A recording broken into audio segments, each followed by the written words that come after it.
ایک ماں ہوندی ہے جیڑی ساری رات جاگدی رہندی ہے، جس نو پتہ ہوندا ہے میرا پتر جا رہا ہن سال تو بعد واپس آ جائے گا، 2 سال تو بعد واپس آ جائے گا۔ اوے ماں جیسا دردی کوئی نہیں، ماں جیسی محبت کرن والا کوئی نہیں ہے۔ ایک جگہ تے واقعہ پڑھیا ہے، عید والا دن نے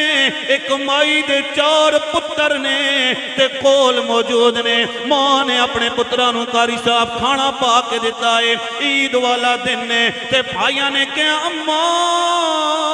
تمہیں تے کھانا کھا لینا، ماں نے کہا پتہ نہیں میرا پردیسی پتر کسان دے اندر ہوئے گا، پتہ نہیں میرے پردیسی پتر نے کھانا بھی کھادا ہوئے گا یا نہیں کھادا ہوئے گا۔ بھائیاں نے کہا اماں تینوں کال ملا دیں دے ہاں، کال ملائی گئی ہے، بیرون ملک والے بھائی نے کال نہیں اٹھائیے، شام دا ویلا ہویا، سارا دن ماں نے کھانا نہیں جے کھادا نے، شام نو جدو ماں نے کال کیتی ہے، بھائیاں نے کال کیتی ہے، بھائیا اج عید والا دن ہے، اسی تینوں کال کر رہے ہیں تے تو کال نہیں اٹھا رہے ہیں۔ اس نے کیا میرے بھائیو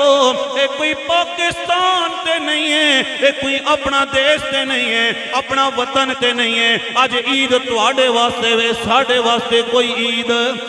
عید نہیں ہے، اسی تے کم تے گئے ہوئے ہیں، ہن شام نو واپس آیا۔ میرے بھائی جان جدو شام نو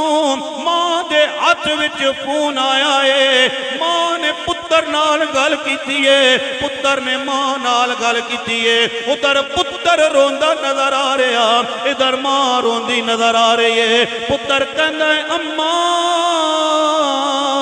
اے کوئی پاکستان تے نہیں ہے نا، ماں نے کیا میرے بچیاں میرے کول ہویاں، میں اپنے ہتھاں نال تینوں کھانے پکا کے دیویاں، میرے کول ہویاں تے میں تیری خدمت کریاں۔ پتر کہندا ہے اماں اے کوئی پاکستان تے نہیں ہے نا، اپنا کھانا پیندا ہے، خود پکانا پیندا ہے۔ بھائی جان میں دسنا اے چاہنا وا، اوے ماں ورگی شے کوئی نہیں، ماں جیسی عظیم ہستی کوئی نہیں ہے۔ تائیں تے کوئی کہنا والا کہندا ہے کہ لکھاں ساکن بندے دے وچ دنیا تے کوئی ساک نہیں ماں دے ساک ورگا۔ پتر بھاویں زمانے دا غوث ہووے اور نہیں جے ماں دے پیراں دی خاک ورگا تے دنیا دار